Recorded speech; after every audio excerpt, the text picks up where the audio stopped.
Hit ఫ్రాంచైజీలో భాగంగా director Shailesh కొలను నుంచి వచ్చిన మూడవ చిత్రం హిట్ 3. నాని, కేజీఎఫ్ఎం, శ్రీనిధి శెట్టి జంటగా నటించిన ఈ చిత్రం మే 1వ తేదీన రిలీజ్ అయి 12 రోజులను కంప్లీట్ చేసుకుంది. ఇక ఈ మూవీ సాధించిన కలెక్షన్ల గురించి తెలుసుకోబోయే ముందు ఒక చిన్న రిక్వెస్ట్, మన ఛానల్లోని వీడియోస్ చూసి నచ్చితే సబ్స్క్రైబ్ చేసి లైక్ కొట్టి షేర్ చేయండి. సాంకేతిక నిపుణుల రెమ్యునరేషన్తో పాటు ప్రమోషనల్ ఖర్చులు అన్నీ కలుపుకొని ఈ చిత్రాన్ని 60 కోట్ల రూపాయల బడ్జెట్తో నిర్మించారు. ప్రపంచవ్యాప్తంగా ఈ మూవీకి 48.5 కోట్ల థియేట్రికల్ బిజినెస్ జరిగింది. ఈ చిత్రం లాభాల్లోకి రావాలి అంటే 50 కోట్ల రూపాయల షేర్ను, 100 కోట్ల రూపాయల గ్రాస్ వసూలను రాబట్టాలి. ఇక ఈ మూవీని తొలి రోజు ప్రపంచవ్యాప్తంగా 1000 స్క్రీన్స్లో రిలీజ్ చేశారు. ఈ మూవీ 11 రోజులకు గాను తెలుగు రాష్ట్రాల్లో 67 కోట్ల రూపాయలను రాబట్టింది.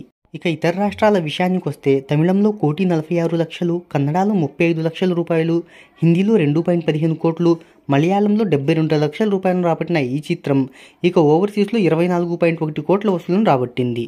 ఈ మూవీ 12వ రోజు కలెక్షన్ల విషయానికి వస్తే వర్కింగ్ డే కావడంతో బుకింగ్స్ అనేవి భారీగా డ్రాప్అవుట్ అయితే అయ్యాయి.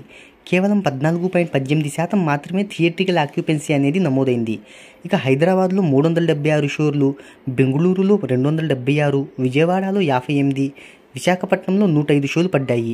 ఇక 12వ రోజు ఈ చిత్రం 93 లక్షలను మాత్రమే రాబట్టింది.